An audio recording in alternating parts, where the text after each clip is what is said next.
What are you doing with an EQ? What are you really doing? An EQ stands for equalizer. So an EQ is designed not as an effect, though it can be used as an effect. That's something that we're not talking about right now. It's designed to equalize, to even out, to smooth out a recording that may not be balanced frequency wise.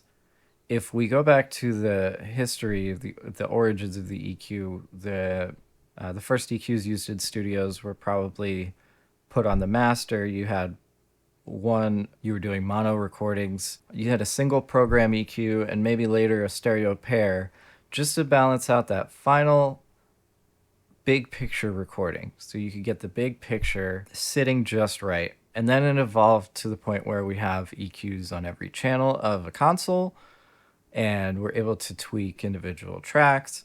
But at the end of the day, the EQ's main purpose is to just take sounds that have been recorded and make them sound more natural.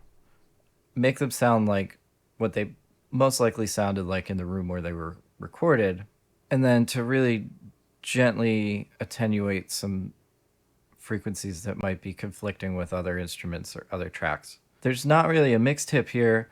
It's just kind of a mindset thing that might give you a little perspective on how you want to approach EQ. Of course, there are different scenarios. There are times that we need to get more surgical. There are times that we need that you can get creative with EQ. You can do all sorts of stuff. Nothing wrong with that. I just think it's interesting to look at that word equalizer. It's meant to equalize. You can also have an EQ on a home stereo or like a hi-fi system.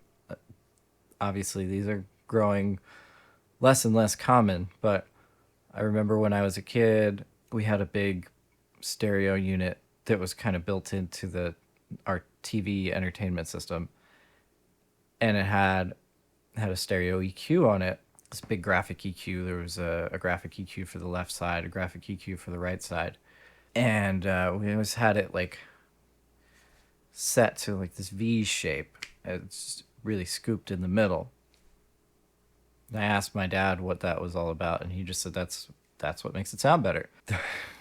Scoop in the mids makes it sound better. But that EQ is serving an important purpose. It's to not only adjust for the taste of the listener, but also to compensate for any inconsistencies in the room that you stick that entertainment system in. And presumably the amplifier and the speakers were designed for a pretty flat response, big bass and whatever whatever you might be looking for in a hi-fi system, but those things aren't perfect. So you can improve that sound in your own home with an equalizer.